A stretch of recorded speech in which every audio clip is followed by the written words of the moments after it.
निवडणुकीसंदर्भात महायुतीचं विधान परिषदेचं जागा वाटप जवळपास निश्चित झाल्याचं समजतंय। छत्रपती संभाजीनगर जालन्याचा तिढा सुट्टा जागा वाटप जाहीर होणार आहे। भाजप 10 ते 11 जागा लढण्याची शक्यता आहे, तर शिवसेना 4 ते 5 जागा आणि राष्ट्रवादीला 2 जागा दिल्या जातील अशी सूत्रांची माहिती आहे। शिवसेनेच्या 4 जागा जवळपास निश्चित मानल्या जात आहेत। ठाणे, यवतमाळ, नाशिक त्यासोबतच परभणी आणि हिंगोली या 4 जागा शिवसेना लढणार, तर राष्ट्रवादीला पुणे आणि कोकणची जागा मिळू शकते। मात्र छत्रपती संभाजीनगरच्या जागेचा तिढा कायम आहे। हा तिढा सुटल्यास हे जागा वाटप पूर्ण होईल अशी माहिती समजते आहे।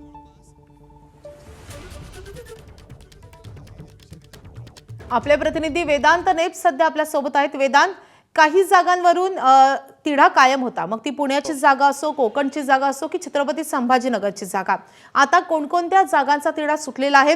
फायनल जागा वाटप नेमकं कसं असणार?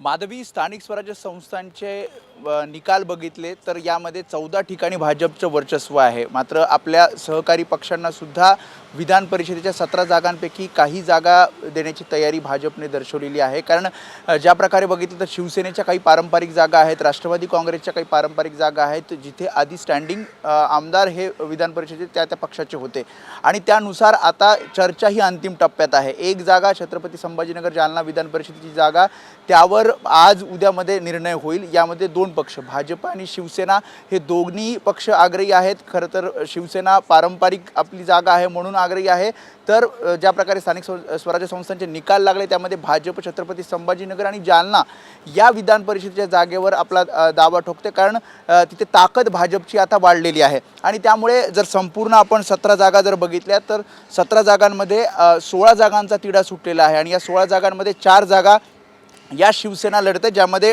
ठाणे, नाशिक, परभणी, हिंगोली, यवतमाळ या जागा शिवसेना लढेल, तर त्यासोबतच राष्ट्रवादी काँग्रेस खरं तर 3 जागासाठी आग्रही होते। त्यामध्ये परभणी हिंगोलीची जागा होती, त्यासोबतच कोकणाची जागा आणि पुण्याची जागा, त्यापैकी 3 पैकी 2 जागा म्हणजे पुणे आणि कोकणची जागा ही राष्ट्रवादी काँग्रेसला मिळणार हे जवळपास निश्चित झालेलं आहे। त्याशिवाय आपण बघितलं तर भाजप 16 पैकी म्हणजे आतापर्यंतच्या तिढा सुटलेल्या आहे त्या 17 पैकी 16 आणि 16 पैकी 10 जागा भाजप लढवणार आहे, ज्यामध्ये नागपूर, अहिल्यानगर, जळगाव, सोलापूर, धाराशिव, लातूर, बीडची जागा, त्यासोबतच नांदेड, अमरावती, वर्धा, गडचिरोली, चंद्रपूरची जागा, भंडारा, गोंदियाची जागा आणि सातारा, सांगलीची जागा, अशा प्रकारे हा जो फॉर्म्युला आहे तो समोर येतो। साधारणपणे भाजप 10 ते 11 जागा, शिवसेना 4 ते 5 जागा आणि राष्ट्रवादी काँग्रेस ह्या 2 जागा लढतील आणि हा जो अंतिम फॉर्म्युला आहे तो आज उद्यामध्ये समोर येईल। कारण 2च दिवस अर्ज भरण्यासाठी राहिलेले आहेत, शनिवारचा दिवस आणि सोमवारचा दिवस, त्यामुळे जे इच्छुक आहेत त्यांना सुद्धा अर्ज भरण्यासाठी पक्ष नेतृत्वाकडून सांगायचं आहे आणि त्यामुळे तातडीनं या दृष्टिकोनातनं चर्चा ही अंतिम टप्प्यात आलेली आहे आणि हा फॉर्म्युला समोर येईल। वेदांत, धन्यवाद या सगळ्या सविस्तर माहितीसाठी।